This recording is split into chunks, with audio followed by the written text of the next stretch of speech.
ಮೊದಲನೇದಾಗಿ ಬಂದಿರೋದಕ್ಕೆ ನಿಮ್ಮೆಲ್ಲರಿಗೂ ಸೂಪರ್ ಕಡೆಯಿಂದ ಪರ್ಸನಲ್ ಭೇಟಿ ಆಗಲಿಲ್ಲ. So first and foremost thank you so much ಎಲ್ಲರೂ ಬಂದಿರೋದಕ್ಕೆ ಅಂತ ಫ್ಯಾಮಿಲಿ ಆ್ಯಂಡ್ ಎಸ್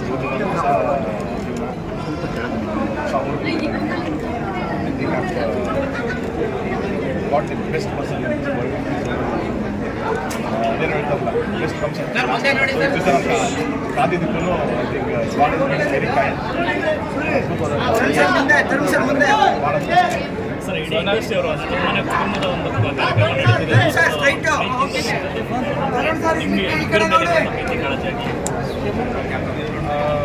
ಸರ್ ಫಸ್ಟಿಂದ ನಾವು ಹೇಳೋದು ಯಾವಾಗಲೂ ಸಿನಿಮಾ ಥರಂಗನೇ ಒಂದು ಫ್ಯಾಮಿಲಿ ಥರ ಅಂತ ಹೇಳ್ತೀವಿ.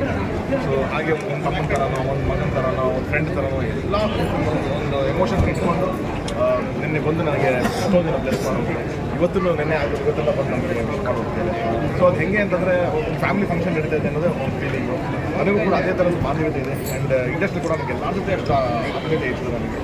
ಆ್ಯಂಡ್ ಸಿನಿಮಾ ಬಿಟ್ಟರೆ ಇನ್ನೇನು ಫಂಕ್ಷನ್ಸ್ ಅದನ್ನು ಯಾವುದು ಇಲ್ಲ. ಫಸ್ಟೇ ಒಂದು ಪರ್ಸ್ನಲ್ ಇಲ್ಲ ಫಂಕ್ಷನ್ ಅಂತ ನಾನು ಕರೆದಿದ್ದಲ್ವ. So everyone will so graceful that ಎಲ್ಲರೂ ಬಂದು ನಮ್ಮನ್ನು ವಿಶ್ ಮಾಡಿ ಬ್ಲೆಸ್ ಮಾಡೋದು. ಎಲ್ರಿಗೂ ನಾನು ಥ್ಯಾಂಕ್ ಯು. ಸರ್ ಈಗ ಇಡೀ ಕುಟುಂಬ ಜೊತೆಗಿದೆ, ಕುಟುಂಬದ ಆಪ್ತರೊಬ್ಬರನ್ನ ಮಿಸ್ ಮಾಡ್ಕೊಂಡಿದ್ದೀವಿ. ಆ ಬಗ್ಗೆ ಮಾತನಾಡಿದರೆ ದರ್ಶನ್ ಸರ್ ಅನುಪಸ್ಥಿತಿ ಒಂದು ಮಾಹಿತಿ ಪ್ರಕಾರ 2-3 ಸಾರಿ ಡೇಟ್ ಕೂಡ ಪೋಸ್ಟ್ಪೋನ್ ಮಾಡೋದಾಗಿತ್ತು. ಅವ್ರ ಆಶೀರ್ವಾದ ಪಡೆದು ಫೈನಲಿ ಕಾಲಿಗೆ ಆ ಗಳಿಗೆ ಅದೇನೇ ನನಗೆ ಎಕ್ಸ್ಪೆಕ್ಟ್ ಮಾಡಿರಲಿಲ್ಲ ನಾನು ಆ್ಯಕ್ಚುಲಿ. ನಾವು ಲಗ್ನ ಪತ್ರಿಕೆ ಬರ್ಸೋಕ್ಕಿಂತ ಮುಂಚೆನೇ ಆ ಡೇಟ್ ಒಂದಷ್ಟು ಆಪ್ಷನ್ಸ್ ತೊಗೊಂಡು ನಾನು ಬಾಸ್ ಹತ್ರ ಮಾತಾಡಿದಾಗ ನಮ್ಮ ಶೂಟಿಂಗ್ ಯಾವಾಗ ಬರುತ್ತೆ, ಏನು ನಿಮಗೆ ಎಷ್ಟು ಗ್ಯಾಪ್ ಬೇಕು ಅಂತೆಲ್ಲ ಅವ್ರು ಯೋಚನೆ ಮಾಡಿ August 11th ಒಂದು ಓಕೆ ಈ ಮಾಸಕ್ಕೆ ಡೇಟ್ ಚೆನ್ನಾಗಿರ್ತೀವಿ ಒಂದು 2-3 ಆಪ್ಷನ್ ಇಟ್ಕೊಳ್ಬೋದು ಆಗತ್ತಲ್ಲೇ ಹಂಗಾಗಿ ಅವರು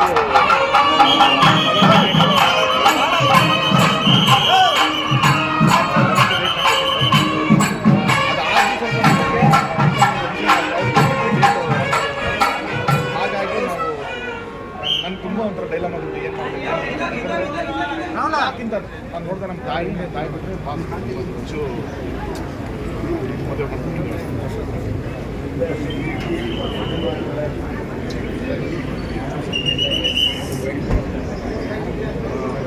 ಎಲ್ಲಿಂದ ಮಿಸ್ ಮಾಡ್ತೀನಿ ಬಂದಾಗ ತಡಿ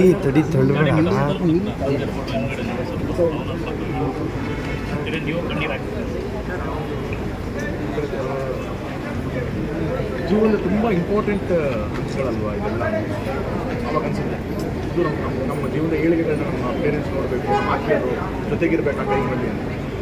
ಅಲ್ಲಿಲ್ಲ ಅಂತಂದಾಗ ಅವ್ರ ಅನುಪಸ್ಥಿತಿ ನಮಗೆ ಎಮೋಷನಲ್ ಅದೇ ಆಗಿದೆ. ನೀವು ಇಂಡಸ್ಟ್ರಿಗೆ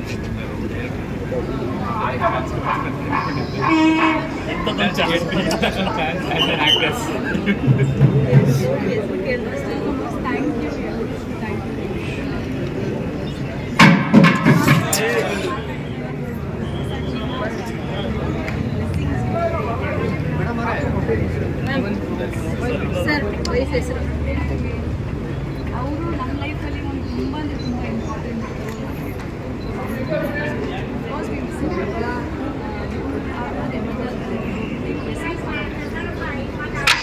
ಸರ್ ತುಂಬ ಅಪರೂಪ ಜೋಡಿ ಅಂದರೆ ಡೈರೆಕ್ಟರ್ ಮತ್ತು ಹೀರೋಯಿನ್ ಕಾಂಬಿನೇಷನ್ ಎಲ್ಲ ಹೇಳ್ತಿರೋದು ನಾವು ಪ್ರೊಫೆಷನಲಿ ಅದಾಗಿದೆ ಅಷ್ಟೇ. ಬಟ್ ಅದರ್ವೈಸ್ ಟು ಇಂಡಿವಿಜುವಲ್ ಈ ಥರದೊಂದು ಪರ್ಸನ್ ನನಗೆ ಸಿನಿಮಾ ಹೊರತಾಗಿ ಸಿಕ್ಕಿದ್ದು ಕೂಡ ಬಹುಶಃ ಆಕ್ಸೆಪ್ಟ್ ಮಾಡ್ತಿದ್ದೆ. ನಾನು ಅವರು ಮಾತಾಡೋಕ್ಕೆ ಶುರು ಮಾಡಿದಾಗ ಅದೇ ಯಾವತ್ತೂ ಅವ್ರಿಗೆ ಒಂದು ನನ್ನ ಹೀರೋಯಿನ್ ನನ್ನ ಸ್ಟಾರ್ಟಪ್ ಇದೆ, ನನ್ನ ಸೆಲೆಬ್ರಿಟಿ ನಾನು ಯಾವುದೋ ಅದು ತಲೆಯಿದೆ.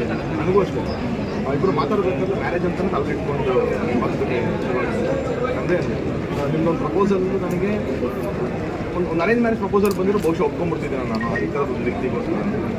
ಸೊ ನನಗೆ ಚಿತ್ರರಂಗ ಇವತ್ತಿನವರೆಗೂ ನಮ್ಮ ತಾಯಿ ತಂದೆಗೆ ನಮ್ಮ ಎಲ್ಲ ನಮ್ಮ ಇಡೀ ಕುಟುಂಬ ಚಿತ್ರರಂಗ ಕೊಡುಗೆ ಕೊಟ್ಟಿದ್ದು. ಸೊ ಇದೊಂದು ಕೊಡುಗೆ ನನಗೆ ಚಿತ್ರರಂಗದಿಂದ ಮತ್ತೆ ಸಿಕ್ಕಿದೆ. ಸೊ ನನಗೆ ನಿಮಗೆ ಸ್ಪೆಷಲ್ ಡೇ ಯಾಕಂದ್ರೆ ನಿಮ್ಮ ಬರ್ಡೇ ದಿನ ಅದ್ರ ಬಗ್ಗೆ ಮಾತಾಡೋದು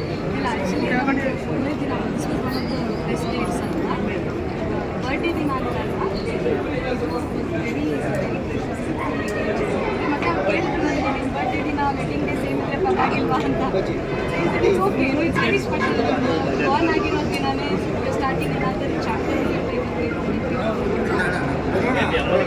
ಕಾರಣ ಅಂತ ಅನ್ಸುತ್ತೆ. ಯಾಕಂದರೆ ತುಂಬ ವರ್ಷದ ಮೇಲೆ ತಮ್ಮನಿಗೆ ಖಂಡಿತವಾಗ್ಲೂ ಅವ್ರಿಗೆ ಅದೇ ಎಮೋಷನಲ್ ಆಗಿದ್ದಾರೆ.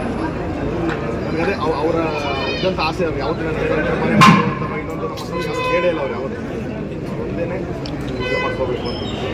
ಸೊ ಅದೆಲ್ಲ ನಮ್ಮ ಕೈಯಲ್ಲಿ ಇಲ್ಲ, ದೇವ್ರ ಇಚ್ಛೆ ಇರುತ್ತೆ. ಸೊ ಅದು ಇವತ್ತಿನ ಹಣೆ ಮೇಲೆ ಬಂದಿತ್ತು, ನಮ್ಮ ಮುಂದೆ ಇದನ್ನಾಗಿದೆ.